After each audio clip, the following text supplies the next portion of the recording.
Hello, student. Good afternoon. How are you all? Hope you are being well. Today, we are going to discuss another type of simple interest problem. So, let's start. তো স্ক্রিনে তোমরা দেখতে পাচ্ছ রহমত চাচা একটি বাড়ি তৈরির জন্য বার্ষিক 12% সরল সুদের হারে 2,40,000 টাকা ব্যাংক থেকে ধার নেন। ধার নেওয়ার 1 বছর পর তিনি বাড়িটি প্রতি মাসে 5200 টাকা ভাড়া দেন। ধার নেওয়ার কত বছর পরে তিনি বাড়ি ভাড়ার আয় থেকে ব্যাংকের টাকা সুদ সহ শোধ করতে পারবেন তা হিসাব করো। তো এটি কিন্তু সিম্পল ইন্টারেস্টের একটি অন্যরকম টাইপের একটি অঙ্ক। তো এই টাইপটি করবার আগে আমাদের খেয়াল রাখতে হবে যে অঙ্কটির কোন জায়গাটা ভেরি ইম্পর্ট্যান্ট, কোন সেন্টেন্সটি কি বলতে চাইছে। তো এখানে একটি বিষয় খেয়াল করো, ধার নেওয়ার 1 বছর পর তিনি বাড়িটি প্রতি মাসে 5200 টাকায় ভাড়া দেন। এই জায়গাটিকে পয়েন্ট করতে হবে, ধার নেওয়ার 1 বছর পর, কারণ এটি কিন্তু অঙ্কের একটি ভাইটাল জায়গা। এবং তোমাকে যে ডাটাগুলি দেওয়া রয়েছে যে 2,40,000 টাকা 12% সরল সুদ, তো ইতিমধ্যে তোমরা বুঝে গেছো যে এখানে কোন বিষয়টি চেয়েছে। তো এখানে যে বিষয়টি প্রথমে তোমাকে খেয়াল রাখতে হবে যে আসল কত, এখানে কত টাকা ইনভেস্টমেন্ট, যে টাকা সেটি হচ্ছে তোমার আসল বা ক্যাপিটাল, সেটি রয়েছে কিন্তু 2,40,000 টাকা। এই আসলের পরে তোমাদের যে বিষয়টিকে খেয়াল রাখতে হবে সময়। তো এই সময়টি কিন্তু এখানে আমি ধরে নেব টি বছর। তাহলে টি বছর পর কিন্তু এই যে তিনি বাড়ি ভাড়ার আয় থেকে ব্যাংকের টাকা সুদসহ শোধ করতে পারবেন। তো এটিকে কিন্তু সময়কে আমি ধরে নিলাম টি, যেহেতু টি আমার বের করতে হবে। তাহলে তুমি এটিকে এইভাবে লিখতে পারো, টির এখানে একটি কোশ্চেন মার্ক তুমি দিয়ে রাখো। এরপরে যে বিষয়টি রয়েছে সুদের হার।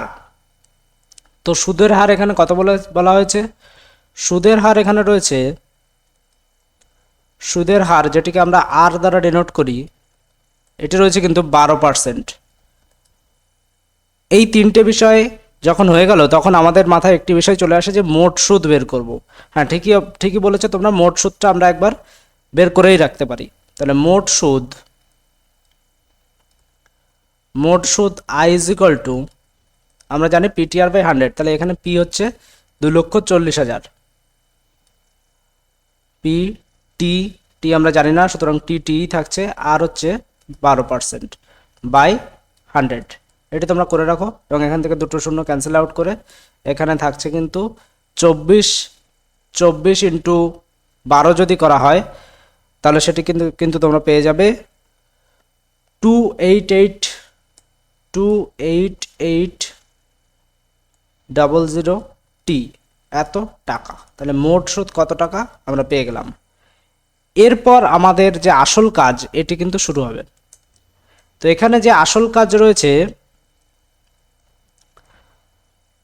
আসল কাজ কোনটি রয়েছে, তোমাকে এই কোশ্চেনের মধ্যে কিন্তু খেয়াল রাখতে হবে যে এই জায়গায় একটি কথা বলা হয়েছে যে ধার নেওয়ার 1 বছর পর তিনি বাড়িটি প্রতি মাসে 5200 টাকা করে ভাড়া দিচ্ছেন। তাহলে ধার নেওয়ার 1 বছর পর, তাহলে আমি এখানে যেটি তোমাদের বললাম যে সময়টাকে টি ধরতে, তাহলে যে বাড়ি ভাড়াটা পাবে, অর্থাৎ রহমত চাচা যে ভাড়াটি পাবে সেটি কিন্তু 1 বছর কমের পাবে।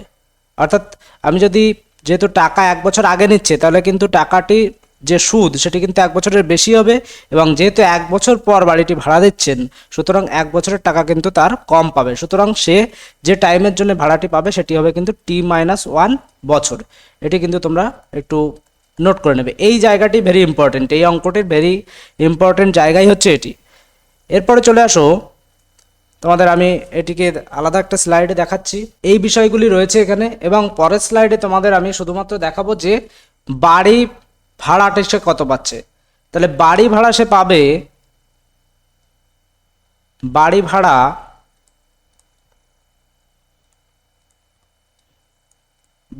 পাবে কত সময়ের জন্য, T-1 বছরের জন্য। সবগুলো কিন্তু বছরে ক্যালকুলেশন হবে, তো T-1 বছরের জন্য। এইবার এখানে যে বিষয়টিকে খেয়াল রাখতে হবে যে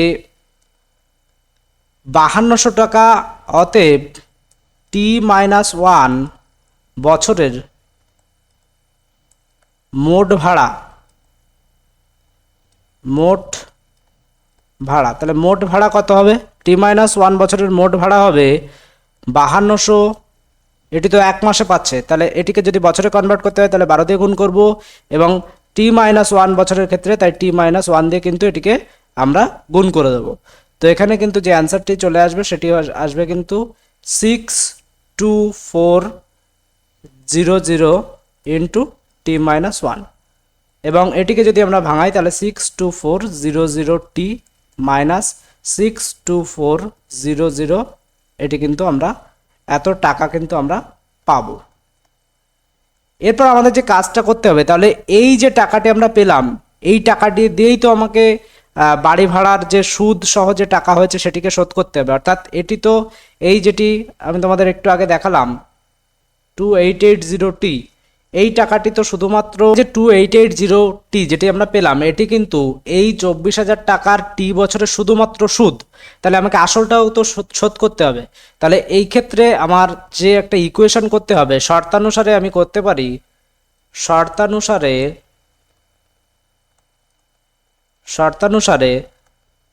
এই যে আসল টাকাটি ছিল অর্থাৎ 2,40,000 টাকা, সেই 2,40,000 টাকা তো আমার থাকবেই। 2,40,000 অর্থাৎ 2,40,000 প্লাস ওই যে টাকাটি আমি সুদ হিসাবে পেলাম অর্থাৎ 2880T, অর্থাৎ 2880T এটি তো আমার সুদ। তাহলে এই দুটো টাকাকেই তো আমার শোধ করতে হবে, 2880T, অর্থাৎ এটি হচ্ছে আসল এবং এটি হচ্ছে সুদ, এই দুটি তো আমাকে শোধ করতে হবে। এবং সেই টাকার অ্যামাউন্ট কত যেটি ঘর ভাড়া দিয়ে আমি পেয়েছি সেটি এখানে তোমরা দেখতে পাচ্ছ 62400 মাইনাস 62400, তো অর্থাৎ 62400 ইন্টু T-1, এটিকে তোমরা এখানে বসিয়ে দাও। তাহলে এটিকে তোমরা এখানে যদি বসিয়ে দাও তাহলে আমরা পাবো 62400T মাইনাস 62400, এটি পাচ্ছি। এবার এটিকে আমাকে ক্যালকুলেশন করতে হবে। এটিকে আমাকে ক্যালকুলেশন করবার জন্য দুটো টিগুলোকে এক সাইডে নিয়ে আসবো, 28800T, এবং এই টি এই পাশে আসলে এরকম হয়ে যাবে মাইনাস 62400T, এবং এখানে থাকবে মাইনাস 62400, এবং এটি এই প্রিন্সিপালটি এই পাশে চলে গেলেও কিন্তু এটি মাইনাস হয়ে যাবে 24, অর্থাৎ 2,40,000। তো এটিকে কিন্তু আমাদের এখন ক্যালকুলেশন করলেই আমাদের উত্তর আমরা পেয়ে যাব। তাহলে এখানে যখন এটি থেকে এটি মাইনাস করছি তখন কিন্তু আমরা পাচ্ছি minus of 33600T is equal to, এই পাশেও পাচ্ছি কিন্তু মাইনাস অফ 302,400, এই ভ্যালুটি কিন্তু আমরা পাচ্ছি। এবার এই সাইড থেকে আমরা মাইনাসটাকে ক্যান্সেল আউট করে দিতে পারি। এবার টির মান যদি আমরা বের করি তাহলে কি দাঁড়াবে, 302,400 বাই 33600, এখান থেকে দুটো জিরো ক্যান্সেল আউট করলে আমরা পাচ্ছি 3024 বাই 336, এবং এটিকে যদি আমরা কাটাকাটি করি তাহলে কিন্তু আমরা পাবো 9। এটিকে তোমরা যেভাবে কাটাকাটি করতে পারবে এবং ভাগ করেও তোমরা দেখাতে পারো। তো আমরা পাচ্ছি কি 9, অর্থাৎ টি এর ভ্যালু আমরা কত পেয়ে গেলাম, 9। টি ইজ ইকুয়াল টু কত, 9। তাহলে প্রথমে আমরা কি ধরেছিলাম যে ধার নেওয়ার কত বছর পরে তিনি বাড়ি ভাড়ার আয় থেকে ব্যাংকের টাকা সুদসহ শোধ করতে পারবেন, তখন উত্তর হয়ে যাবে কিন্তু 9 বছর পর তিনি বাড়ি ভাড়ার আয় থেকে ব্যাংকের টাকা সুদসহ শোধ করতে পারবেন। এটি কিন্তু লিখে দিলে সঠিক উত্তর একদম তোমরা পেয়ে যাবে। তো এই ছিল এই অঙ্কটির ডিটেলস। ভালো লাগলে একটি লাইক করে দিও, বন্ধুদের মাঝে শেয়ার করে দিও। Thank you.